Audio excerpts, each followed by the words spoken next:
very good point, actually. Okay, I'd like to actually now, since we're getting very close to finishing the session, I think the time went by very fast. I'd like to actually go back to a little bit about the mindset, of what does it take to be successful in this new digital economy? Not just in the entertainment sector, but across it all. What's the mindset? What does it take? And you all represent some very well-to-do companies which are pioneering in your respective fields. So definitely you've been having a lot of internal discussions, and if you would be able to share some of that insight with the audience here today. Can we start with maybe Ilham? What is the mindset? What is the mindset you need to have to be successful in this sector?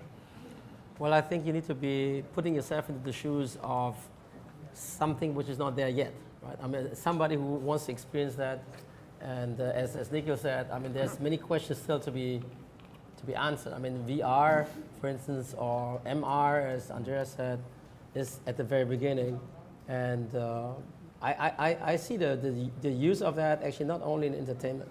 There's a lot of things you can do in education, as you said. As you mentioned before, I mean, how to train somebody to repair a car. If you can train that person by using this kind of technology, I think it is much, you can do that much quicker, and you remember that better. I think the aspect of the immersiveness of VR and this technology, I think, is something not to be underestimated. Right? But again, we are only at the very beginning. It needs time to evolve. It will probably need another 2-3 years, maybe 5 years in order to really understand the whole picture. Nikhil, what does it take to be successful in this? I think two main things that I think are critical. Number one is to put yourself in the shoes of the consumer. We talk about consumer being king, but I don't think too many companies think that way. Yeah. They are almost always they are sort of burdened by the legacy. Whereas the consumer has moved on, but they are still burdened by legacy. And so I think you have to put yourself, you have to have the consumer at the center of whatever solutions and approach you come up with. And the second one is to have a very entrepreneurial mindset, because things are moving so fast that if you're looking for set ways of doing things, I think the world has moved on. Ed? Two things. My first one, similar to Nikhil's second. I think it's key that organisations create almost a safe environment to fail by testing and learning, trying new things, because a lot of this stuff people haven't done before. But there's so much pressure nowadays that people are afraid of failure. They get fired if they're not delivering. So creating an environment and not just saying it, paying lip service to it, but genuinely doing it. And the second one is to steal with pride. By that I mean, for Indonesia, I said we're behind the curve. There are many other markets out there that are doing all sorts of great stuff that we can literally just take and adapt for Indonesia. And we shouldn't be worried about stealing with pride. Thank you. Andreas?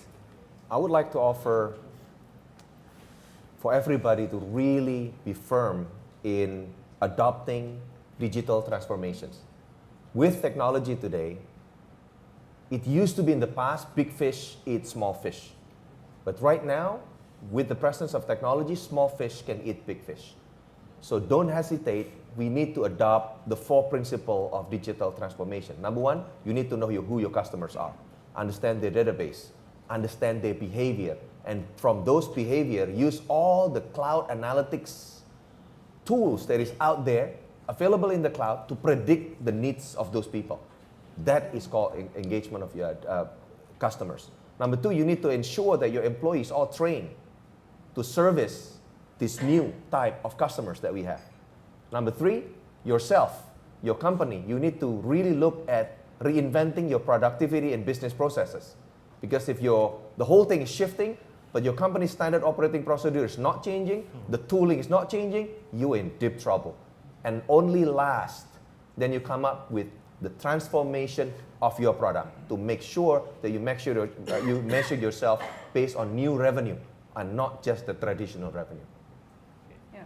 Phoebe, from your perspective? It's very important to understand who's your consumer and customers. And then also using the data. We can't now just use a gut feel every time we want to decide on something. So data is very important, and source of data, probably everybody will talk about big data. Big data is real. Lots of data with this digital platform is flying around, and we can utilize that as a company. Aside from that, never ever stop generating new ideas, because consumers don't really know what they want actually sometimes, but we need to understand what they really want deeper inside on their, behind what they say, but then we as a company offer something or create a trend. Failure is part of the journey of the company. Thank you. Pak Jemmy? Well, it used to be that in any entertainment industry, Definitely. we have these two-sided market models, right? I think entertainment industry is very unique. There is no such thing single-sided model in the entertainment industry since its beginning. Let's go back to the very old examples of entertainment industry. For example, Broadway theaters. Broadway theater is the platform which has to provide the supply from the theatrical creator and the customers. So the supply market and then the demand markets. But in the digital entertainment era, this two-sided market model has become more complicated. It may transform into three-sided market models, four-sided market models, or even multi-sided market models. So put video streaming business, for example. We have VIU as one content partner or aggregator. Behind VIU must collect so many content from the studio or the principals, and we have to also collaborate with the device manufacturers, network providers, and then the customers. So given the fact that we are now in the multi-sided markets, we cannot perform this digital entertainment business merely only by our own. We have to be able to collaborate. So I'd like to go back to my first 5 C's definitions. We must have confidence within ourselves, to our partners, to collaborate, to provide the content, deliver to the right crowds in the most convenient ways. So without, if we miss one of these one C among these 5 C's, then we may get stuck in our internal effort and processes, and we may not be able to deliver the results to the end customers. Sure. Okay, I think we're coming very close to the end of the session here. I would like to ask if anybody wants to add anything, because this is conversation that can go on for a while. We would actually just, maybe I should just let you know that we actually have all of this covered on video. It would be on our social media channels. Just to let you know, the Indonesia Economic Forum has a reach of over 1.2 million people. We have about 100,000 engaged audience.